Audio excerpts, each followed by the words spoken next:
बात करेंगे झारखंड की। तो झारखंड में सीएम हेमंत सोरेन ने इससे पहले जब बैठक हुई थी तो वहां सीएनटी एक्ट में बदलाव को लेकर बातें सामने आई थी। कहा यह गया था कि 1925 में जो जिलों और थानों की सीमा थी उसे माना जाए, और इस प्रावधान को, ये जो बात सामने आई है, इसे कहीं ना कहीं सीएनटी एक्ट में फिर से बदलाव के तौर पर देखा जा रहा है। और जाहिर सी बात है, बदलाव की बातें होंगी तो तरह तरह की प्रतिक्रियाएं भी सामने आएंगी।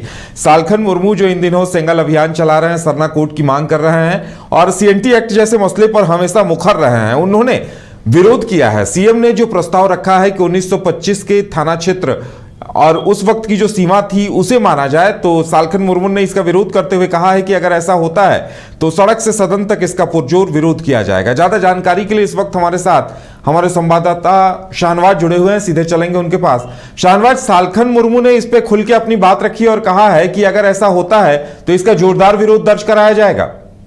बिल्कुल, आपको याद है कि पिछले दिनों ही ट्राइबल एडवाइजरी काउंसिल की बैठक हुई जो मुख्यमंत्री हेमंत सोरेन की अध्यक्षता में हुई है, और उस बैठक में सबसे महत्वपूर्ण बात ये आई है, जिस पर सहमति भी बन गई है, कि सीएनटी के जो वर्तमान स्वरूप है, वर्तमान जो नेचर है, उसमें बदलाव किया जाएगा। जिसमें सबसे खास और अहम बात है कि जो थाना के अंतर्गत जो ज़मीन की खरीद बिक्री की बाध्यता है उस पर लचीला रुख अपनाया गया है। और ये बताया गया है कि 1950 के साल में, ये 1950 का जो डेट लाइन है, उसके समय में जो ज़िले और जो थाने थे उसे ही अंकित करते हुए और उसे ही मानते हुए थानों के अंदर जो खरीद बिक्री को लचीला रुख अपनाते हुए उसे हरी झंडी दी गई है।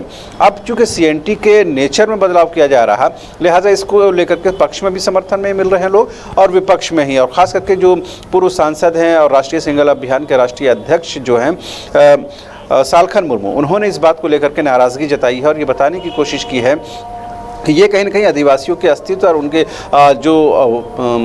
जो एग्जिस्टेंस है, उनका जो अस्तित्व है, उसके साथ छेड़छाड़ करने की कोशिश की जा रही है। लिहाजा इसको लेकर के एक बड़ा आंदोलन करने की ज़रूरत पड़ेगी, उस आंदोलन को भी किया जाएगा। आपको याद है कि पिछले दिनों ही खबर ये भी आई कि उड़ीसा सरकार के द्वारा ये प्रस्ताव लाया गया और उस पर सहमति भी बन गई कि आदिवासियों की ज़मीन को अब कोई भी खरीद बेच सकता है। बाद में इसका विरोध हुआ तो खबर ये है कि उसको सरकार ने वापस लिया है। तो कहीं ना कहीं एक बार उड़ीसा में और दूसरी बार झारखंड में इस तरह की बात हुई है।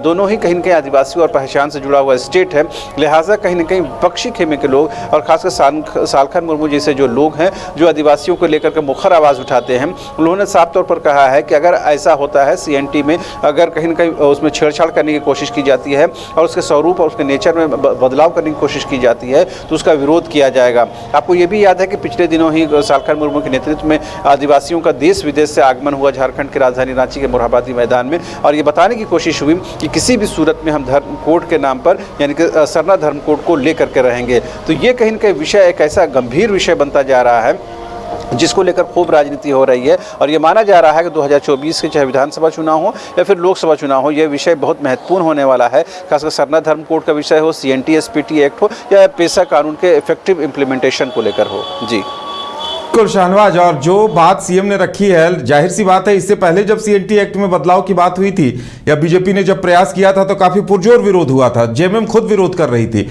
और अब अगर ऐसा प्रावधान लेकर आती है सरकार तो जाहिर सी बात है इसका भी विरोध होगा नहीं। और आपको याद है कि झामुमो कोटे से ही जो ये हैं विधायक हैं लोबिन हेम्ब्रम, वो लगातार इस बात को लेकर के सरकार को, खुद मुख्यमंत्री को और पूरी कैबिनेट को कहीं न कहीं घेरते रहे हैं। पिछले दिनों उन्होंने एक प्रेस कॉन्फ्रेंस करके ये बताने की भी कोशिश की थी कि पेशा कानून को अगर अक्षरशः इम्प्लीमेंट नहीं किया जाता है तो एक बड़ा आंदोलन करने की वो तैयारी कर रहे हैं। झारखंड बचाओ मंच के माध्यम से उन्होंने अपनी आवाज़ उठाई और बताने की कोशिश की कि वर्तमान हेमंत सोरेन की सरकार जो है वो आदिवासियों और मूलवासियों के हितों के संरक्षण करने को लेकर के तत्पर नहीं है। लिहाजा कहीं न कहीं मंच जो है, यानी जो लोबिन हेम्ब्रम के नेतृत्व में काम कर रहा है, वो मंच अब एग्रेसिव ढंग से काम करेगा। और उसमें सबसे महत्वपूर्ण ये है कि पेशा कानून को अक्षरशः उसको ज़मीन पर, धरातल पर उतारना है। तो जाहिर सी बात है, इस बीच में अगर सीएनटी के स्वरूप में, उसके नेचर में कोई बदलाव करने का प्रस्ताव मिलता है तो जाहिर सी बात है ये आंदोलन और भी बड़ा हो सकता है। ये दीगर बात है कि अब तक लोबिन हेम्ब्रम का इस विषय पर लेकर कोई प्रतिक्रिया नहीं आई है। जी